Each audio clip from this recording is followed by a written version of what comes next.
Hi everyone, and welcome back to the Southerner's Northern Garden, part 2 of my day out in the yard cleaning up for spring. I'm going to be trimming my shrub roses in this video, and along with a couple of other shrubs I'm going to mention.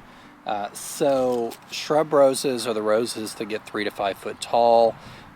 They are just larger than the drift roses, which is kind of a marketing term for the small, really floriferous roses or climbing roses. So I am following David Austin's instructions. All of the shrub roses in my garden, with the exception of the proven winners Outlast, are David Austin roses. And so I'm going to show you two different types. One that this is its first year, and I'll put the name of this rose below because I will butcher it if I don't, and someone will call me out. And then the second rose I'm going to show you has been in the ground for a few years. So on a first year rose, this one was planted in a container on my back porch, and I stuck it out in fall in this location. You want to trim about 1/3 of it down. So it's very similar to how you will prune hydrangeas. And so you're going to trim 1/3, remove all the D's, dead, dying, damaged, diseased, and remove all the foliage. Because the foliage on roses can harbor over all sorts of diseases, and so you want to remove that from your garden early spring, late winter, earliest you can, and that will set you up for success for the coming year. So I'm going to show you how I'm going to prune this one down. I have my trash can behind me. Preferably when you're working with roses, you want some type of leather, really thick gloves. I have some, they're a little too small for me, so I'm just going to be using my leftover gardening gloves from last year. And we're starting on the rose that is pretty much the thorniest rose I've ever seen, and it's the thorniest one in my garden. And so if I say ouch a couple times, you'll understand why. So I'm going to trim this one down by about 1/3. Like I said, it was planted last fall. And what you want to do is select buds. So buds are these little red things you can see on the plant here. When you start seeing those buds in late winter or early spring, that means you should get to pruning your roses. And so what you want to do is prune those buds, or prune down to a bud where the bud is pointing outward from the center of the shrub. If you trim a limb that has a bud on the inside of it pointing towards the center, that will cause some issues with airflow, because that bud is going to grow towards the way that it's pointing. And if you're trimming your roses so the buds are pointing towards the center, it's going to be really thick in the center. You're going to have lots of disease problems. And so I'm going to go around and find buds that are pointing on the outside of the shrub and trim the buds that way by about 1/3. Doesn't have to be perfect, but you're generally looking for a rounded habit that's about 1/3 taken off the first year rose bush. So let's get started.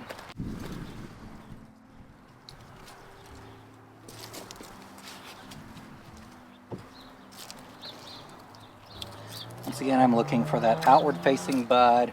I also want to remove any really tiny canes that will be weak and not hold buds up well. So this rose specifically happens to be like the perfect example of a well-grown rose. It is a perfect face shape. It grew really vigorously in the spring, did a really great job of putting on blooms. It didn't do great in a container on my back porch, but I've mentioned that the back porch or back patio is what I like to call a pizza oven, because it gets so hot it was difficult to keep water to all the time. So it's going to do much better in the ground right here, be in sun all day, and just be overall happier. So when you're trimming a rose, you also want to kind of cut at an angle. So when you find that outward facing bud, like it's right here, I'm just going to prune directly above it at an angle. And that bud will leaf out beautifully in the spring. In fact, I'm already seeing some growth on some of my roses this early in the season, so it was priority to get these pruned as soon as I could. Right, now I'm just going to go through and break off this diseased foliage. You don't really want to be composting this foliage, because if it is diseased, you don't want to harbor over those insects or diseases into your garden. So I would recommend completely removing this from the garden or burning it. Another thing you want to look for is pruning so that the canes are not rubbing against each other, because rubbing canes can create open sores on the wounds and introduce disease. And so any canes that are rubbing, also consider removing. So because it's so windy, when the wind starts blowing, you'll have issues with those canes rubbing. So now I'm cutting out what looks like really good stems, but like I said, we just want to remove any of that might create rubbing issues later in the spring. So this is the part that gets kind of tricky because it's so sharp in here and you're getting your hands in the middle of this rose. I think that's pretty good for now, so I'll show you what this looks like. So you can see here that the habit of this rose has been generally pruned into a nice oval shape, so it will grow taller in the center, less on the sides. I have removed any dead wood down here from last year's growth. I've removed any tinier branches that I saw and anything that might be rubbing. And so that's really what you're looking for this time of year. And then I will fertilize these probably early April. So I don't like to get out and fertilize any of my perennials or shrubs or anything too early in the season. Primarily the reason is the weather around here is so erratic in the spring that I don't want to push a lot of growth, even though I do use organic fertilizer that breaks down over time. I don't want to push growth on any of these roses or any of my other shrubs and have the possibility of that getting damaged early in the spring. So I don't fertilize until late March, early April, mid-April, just depending on how the weather's going. So what I throw on my roses typically is what I can pick up at Costco, and that is holly tone. There's a specific rose tone, which I actually have, and I will probably use on the roses this year. I have left over from last year. But everything else, because I do have a little high alkaline soil, I throw down holly tone, which I get at Costco because it's inexpensive, and I put that on nearly everything. So we'll be doing a video on that later in the spring. Now I want to take you over here to this rose that is its third year in the garden. It's very similar. You prune it exactly the same way, but there are two options with older established roses. You can cut off a third, like I kind of did to this rose here, or you can cut off a half if you want to control its sizing a little bit. But the specifics are the same. You're looking to remove disease, dead, damaged wood, and anything that might be rubbing, and just overall to create a nice habit later in the season. So this rose is a rose I've complained a little bit on my channel. It is Tranquility, and it is a beautiful, absolutely beautiful white rose. But I have sprinkler systems, and if white roses get hit with any type of water, they just look terrible. And so I'm going to try and rework some of the sprinkler system or sprinkler heads I have in the backyard this year, so this rose doesn't get hit directly by it. If I continue to have issues, I may move it somewhere else in the garden because I do really love it. It's just that white issue that I'm having when it gets wet. And so I'll move it somewhere where it won't get as much sprinkler contact, probably back and further in this bed, and then hopefully it'll do a little better. But I'm going to size control this rose a little bit because it does have canes that grow very vigorously in the spring. And so I'm going to be cutting it down by at least a half, maybe a little more in some instances, because I do want to control that growth. And so we're just going to get started here, trimming out anything that looks diseased, damaged, or dead. And this rose does not have as vigorous or as thick canes in some instances as the other rose did, and so I'm going to be pruning out a lot of those tiny canes to encourage a non-flopping habit. So here's a really thick cane. We're going to find that bud here. There's one pointing out, trim. And so there's a lot of this tiny stuff down here. Just going to prune that out. There's a lot of stems that are growing back into the rose, so this is going to look a little rough, but I'm going to cut all of those out because it will cause airflow issues. So these are some pretty big canes, so we want to get rid of those. And this rose too, because it's under a willow, might be stretching that way, so that might be why some of the canes are like that. But we just want to encourage that not to happen best we can, so it'll require a little correcting each year. Some of these stems, they just get woodier as they age. So don't remove anything just because it's brown, as long as you can see good green growth on it. And so you'll see here that this rose is done. I'm going to clean up the debris here. It doesn't look quite as great as the others, but it's just the nature of the way this one grew.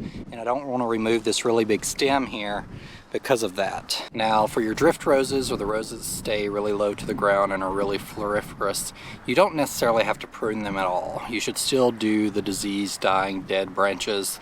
And typically what I will do is I will just take my hedge shears and do a nice prune on them around this time when I'm doing everything else. I don't have a lot of drift roses in my landscape that are big enough to necessitate really any pruning.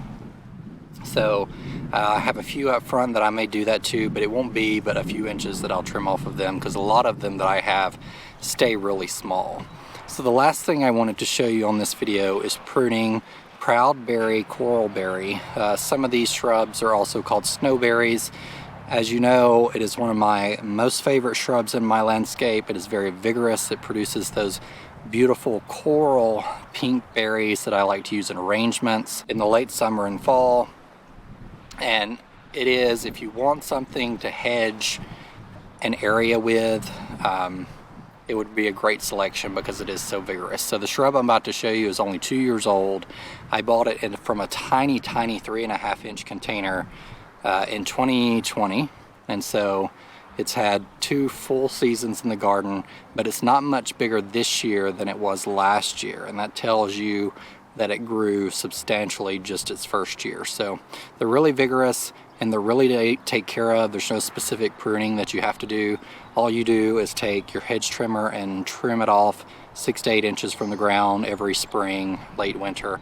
And that's all the care required for them. So it's one of the easiest shrubs to care for in my garden and brings some of the most beauty. It also has really beautiful bluish foliage, similar to what you find with the eucalyptus. And so if you live in a zone like me where you can't grow eucalyptus perennial, it's a great alternative for those reasons as well, plus the beautiful pink berries that stay on a little bit until it gets a heavy freeze. So let's just show you how that's trimmed up right quick. Very simple, not a whole lot to it.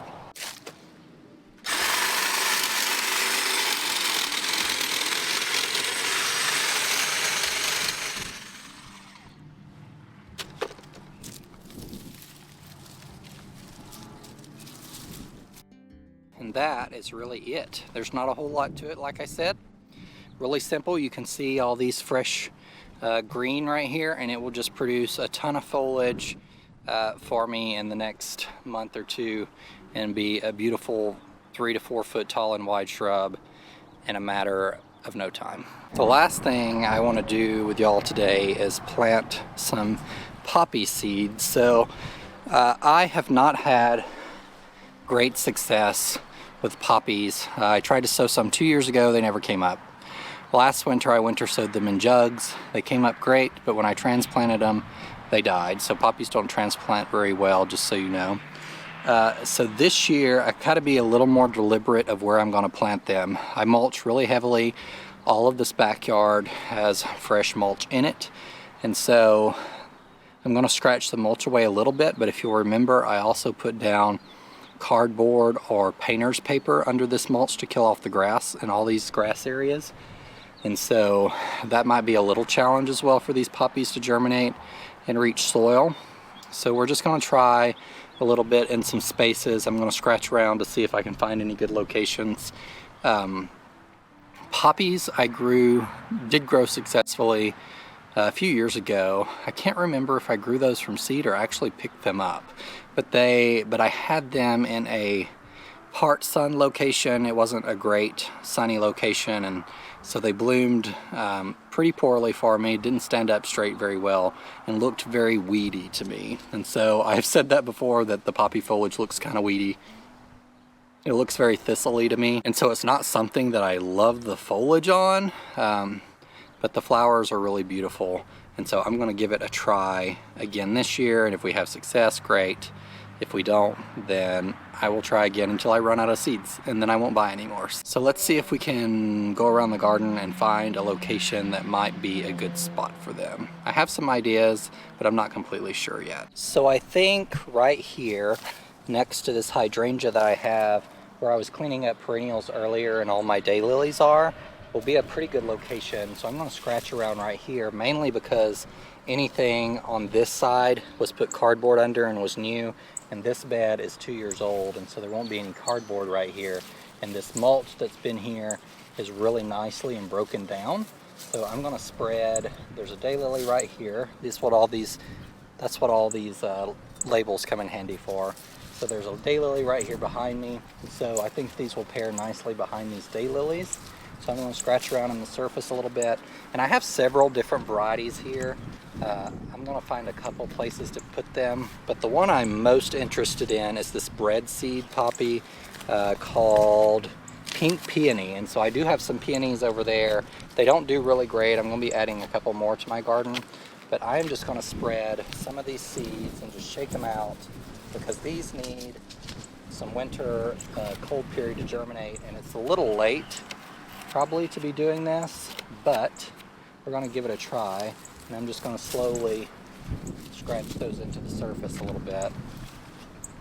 I have a few more right here. Black Swan poppy is another one, frosted salmon, and purple peony. So I'm going to scratch around in this whole area and plant the rest of these. So there are a lot of perennials in this area. Here is where I trimmed down the cone flowers earlier. So I'm just going to scratch around right here and scatter some of these seeds. And so that's really all there is.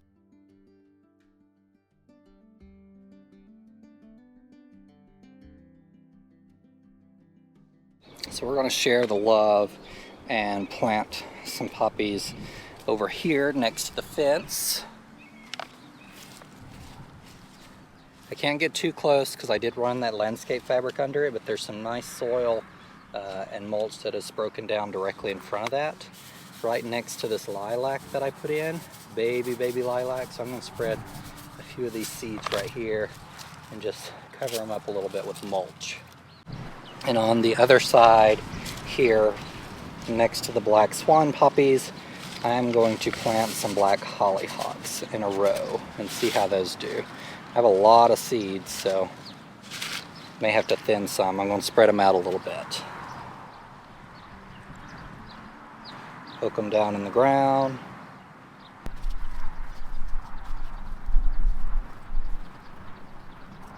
And that, my friends, is where I'll leave you today. Thank you for joining me.